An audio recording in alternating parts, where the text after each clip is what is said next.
What's up, everybody? Danny Crafts here. What's up, you craftaholics? Danny Crafts here, and welcome to another episode of Crafting with Daniel. On today's episode, we are continuing the candle maker series that I previously referred to as Candle Making Problems, and I don't mind that title, so we're just going to go ahead and stick with that. And today we are focusing on wick testing. Wick testing. Now, this YouTube series is catered towards beginners, but if you're an experienced candle maker, this might help you out, as there are some things that I don't even know and I still consider myself a somewhat experienced candle maker. So something that I think is important for a lot of people to know is that when you buy a new jar, it's very important to test your wicks for it. So you're gonna always wanna get 1 to 2 jars extra, or not even extra, you're just gonna wanna set 1 to 2 jars aside that you know you're gonna need to use for wick testing, and that is to see if the wick you have is the proper size for the candle diameter, and it's going to give it a nice even melt pool. So something that I've started doing so I don't have to waste entire candles and have to burn them completely so that I can change out the wax is that I just make these wickless jars. So I poured these last night with some soy wax, and as you can see, there is no wick in them. And then I also have this jar here, which I recently just purchased and attempted to spray paint myself, which I'm going to show you how I would do it. So let's dive on in. So for these jars, I actually use the Candle Science Wick Guide. I usually use the Flaming Candle Wick Guide, which has been really informative.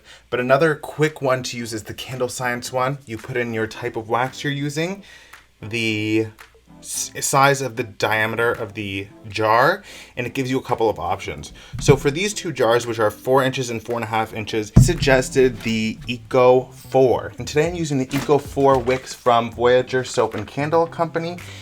Wicks are pretty hard to consistently find online. A lot of suppliers don't always have them, so you just gotta go with your gut. So I have a jar here. I poured some wax in it and a fragrance oil that I don't really care about wasting. Some things that you can use to poke holes is like a wooden dowel, or even the stick of your thermometer is pretty good to use.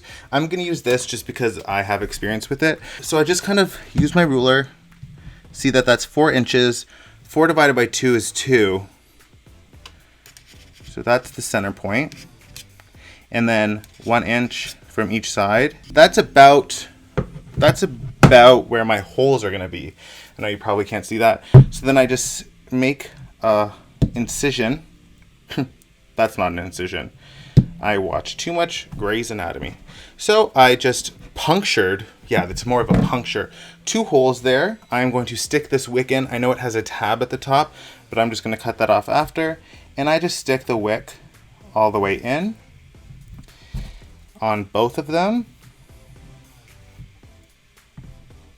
like so. And obviously the hole is bigger than the wick, so what you're going to want to do is get your heat gun and just melt the wax on the top so it seeps into the hole and seals the wick in place.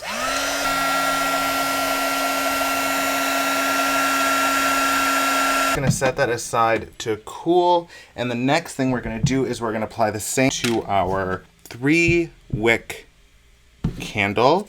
So it's 4.5. Half of 4.5 is 2.25. So that's the center. That's the center. I have no idea what I'm even drawing here.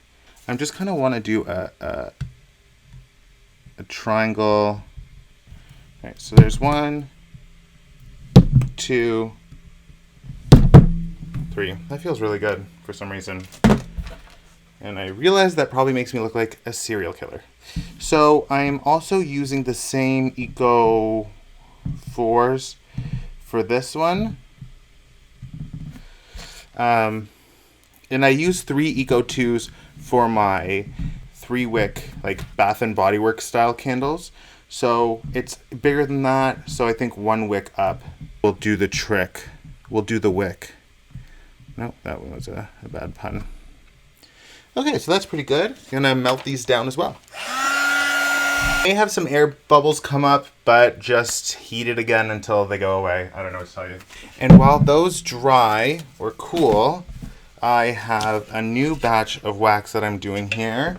something I wanted to show you with this one is that I tried an Eco 8 on this jar that I have, this purple jar here, and the wick was too small. And the Lone Star, which is where I got the jar, and then also Candle Science said to use Eco 10s.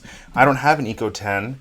Eco 8 is the highest in the Eco Wick series that I have, but I do have an HTP series.